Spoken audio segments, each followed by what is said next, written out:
મંદિરના આમંત્રણ મુદ્દે કોંગ્રેસમાં ઘમાસાણ સર્જાયું છે। કોંગ્રેસ પ્રદેશ પ્રમુખ શક્તિસિંહ ગોહિલે નિવેદન આપ્યું, કહ્યું મંદિરનું કાર્ય પૂર્ણ થશે ત્યારે કોંગ્રેસ અયોધ્યા જશે। રામના નામે ભાજપ મત મેળવવા માટે કાર્યક્રમ કરતા હોવાનું પણ શક્તિસિંહે જણાવ્યું। કહ્યું કે ભાજપના કાર્યક્રમમાં કોંગ્રેસ નહીં જાય।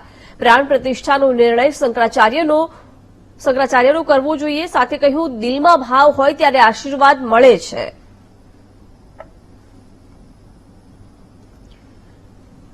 તો ભાજપના કાર્યક્રમમાં કોંગ્રેસ નહીં જાય તેવું શક્તિસિંહે નિવેદન આપ્યું। રામ મંદિરના આમંત્રણ મુદ્દે કોંગ્રેસમાં જ ઘમાસાણ જોવા મળી રહ્યું છે, જ્યાં એક તરફ હાઈકમાન્ડ કોંગ્રેસના નિર્ણય તરફથી એવું કહેવામાં આવી રહ્યું છે કે ભાજપે જે આમંત્રણ પાઠવ્યું છે, મંદિર ટ્રસ્ટ તરફથી આમંત્રણ પાઠવવામાં આવ્યું છે પ્રાણ પ્રતિષ્ઠાને લઈને, તેને અસ્વીકાર્ય કરવામાં આવ્યું છે। પરંતુ ગુજરાત કોંગ્રેસના કેટલાક નેતાઓ છે તેઓ એવું કહી રહ્યા છે પર્સનલી કે અમને જો આમંત્રણ આપવામાં આવ્યું હોત તો અમે અવશ્ય અયોધ્યા જાત પ્રાણ પ્રતિષ્ઠા કાર્યક્રમમાં, એટલે કે કોંગ્રેસમાં જ હવે આંતરિક મતમતાંતર જોવા મળી રહ્યા છે।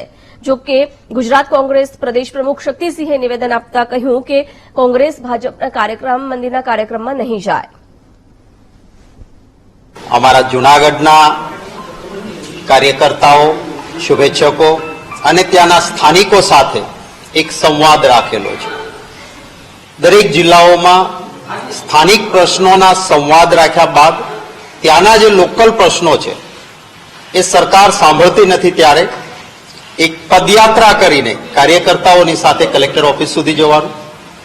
કલેક્ટર ઓફિસની બહાર અમે સૌ ઉભા રહીએ, કારણ કે અમે અવ્યવસ્થા કરવા નથી માંગતા, અને અમારા પ્રમુખ શહેર અને જિલ્લાના એ ત્યાં જઈને આવેદનપત્ર સુપ્રત કરે। એ આવેદનપત્ર સ્થાનિક લોકોની સમસ્યા અને સ્થાનિક લોકોની માંગણીઓ એ મુખ્યત્વે ઉજાગર કરવાનો એક જવાબદાર રચનાત્મક વિરોધ પક્ષ તરીકે અમારો પ્રયત્ન હોય છે। એના ભાગરૂપે આજે જૂનાગઢનો કાર્યક્રમ છે, એ પછી ચારણ સમાજનું સોનલ આઈમાની શતાબ્દીની ઉજવણી છે, તો એ નિમિત્તે ત્યાં મઢડા ખાતે સોનલ ધામમાં દર્શન કરવા માટે પણ હું ત્યાં જવાનો છું।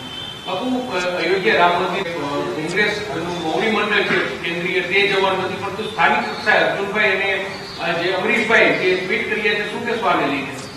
સૌથી પહેલા વાત એ છે કે આપણા હિન્દુ ધર્મમાં કોઈ પણ બાબતમાં સર્વોત્તમ નિર્ણય એ આપણા શાસ્ત્રો મુજબ, આપણી પરંપરા મુજબ શંકરાચાર્યજી મહારાજ હોય છે।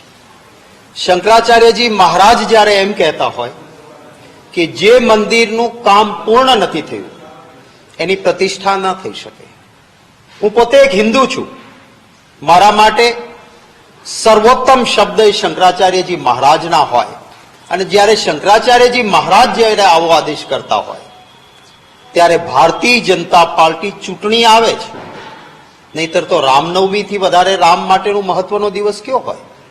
રામનવમીના દિવસે આ પ્રતિષ્ઠા મહોત્સવ થઈ શકે, પરંતુ ના, કામના નામે મત મળે એમ નથી તો રામને વટાવો। રામના નામે મત લેવા માટે એક ભારતીય જનતા પાર્ટી ઇવેન્ટ કરે તો એ ઇવેન્ટમાં ન જઈ શકાય। ભગવાન રામમાં પૂરી શ્રદ્ધા કોંગ્રેસ પક્ષ અને સમગ્ર દેશ અને દુનિયાને છે। ભગવાનના દર્શન માટે આમંત્રણની જરૂર નથી, વગર આમંત્રણે અમે રોજ મંદિરોમાં જતા હોઈએ છીએ। રાહુલ ગાંધીજી પણ અહીંયા આવ્યા તો આપણે જોયું હતું કે દ્વારકાધીશનું મંદિર હોય કે નાના મોટા આસ્થાના સાધનો હોય, ગયા જ હતા વગર આમંત્રણ। એમાં આમંત્રણ હોય જ નહીં ભગવાનના ઘરમાં। બીજી બાબત મહત્વની એ છે કે ભારતીય જનતા પાર્ટી આ જે ઇવેન્ટ બનાવી રહી છે ત્યારે મારે એમને પણ કહેવું છે કે ભવ્યતાથી ભગવાનના આશીર્વાદ મળતા નથી, નહીતર તો ભવ્યતા રાવણ પાસે હતી,